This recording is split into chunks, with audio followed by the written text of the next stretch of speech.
Жаңалықтарымызды жалғастырамыз. Елбасы ұсынған 5 институттық реформаны жүзеге асыру бойынша 100 нақты қадам бағдарламасы қоғамда әлі қызу талқылануда. Осы үлкен жобаның алғашқы бөлімі кәсіби мемлекеттік аппаратты құруға арналған. Осыған сәйкес мемлекеттік қызметке қабылдау төменгі лауазымнан басталуы тиіс. Бұл дегеніміз басшылық деңгейге жетпес бұрын әр қызметкер белгілі бір сатылардан өтіп, біліктілік дәрежесі жоғары болады. Мемлекеттік қызметкерлерді конкурстық түрде іріктеу бұл кәсіби білікті аппарат құру жолындағы алғашқы кезеңдердің бірі. Мұндай тәжірибені енгізу халық қызметшілерінің еңбегі мен жұмысын әділ бағалауға сеп болмақ. Сондай-ақ тұрғындардың мемлекеттік қызметкерлерге деген сенімін арттырады.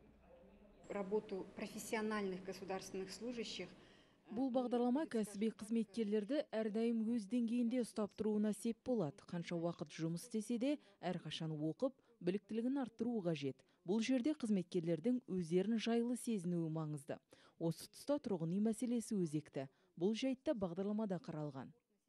Бүгінде мемлекеттік қызмет және сыбайлас жемқорлыққа қарсы іс-қимыл басқармасы мемлекеттік қызмет көрсету саласындағы сапаны жоғарылатуға ерекше көңіл бөліп келеді. Бұл бағытта атқарылып жатқан жұмыстар да аз емес. Халықтың мемлекетке баға беретін негізгі міндет ол мемлекеттің халыққа көрсетіп жатқан қызмет. Сондықтан да қазіргі таңда мемлекет басшысымен көрсетілетін мемлекеттік қызметтерге өте назар бөлініп отыр.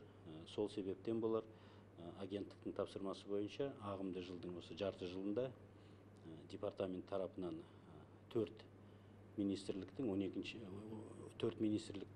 осы жердегі жергілікті құрылымдарында тексеру жүргізілді, 12 департаментіне. Ұлт жоспары бұл ел даму бағытындағы жаңа бетбұрыс. Бүгінгі жаһандық қауіп-қатерлерге қазақстандық жауап. 100 нақты қадам мемлекетімізге дамыған 30 елдің қатарына енуіне көмектесіп, әлемдік аренадағы өз орнын нықтауға сеп болады. Шерхан Абдилиев, Нұртай Абрай, жаңалықтар қызметі.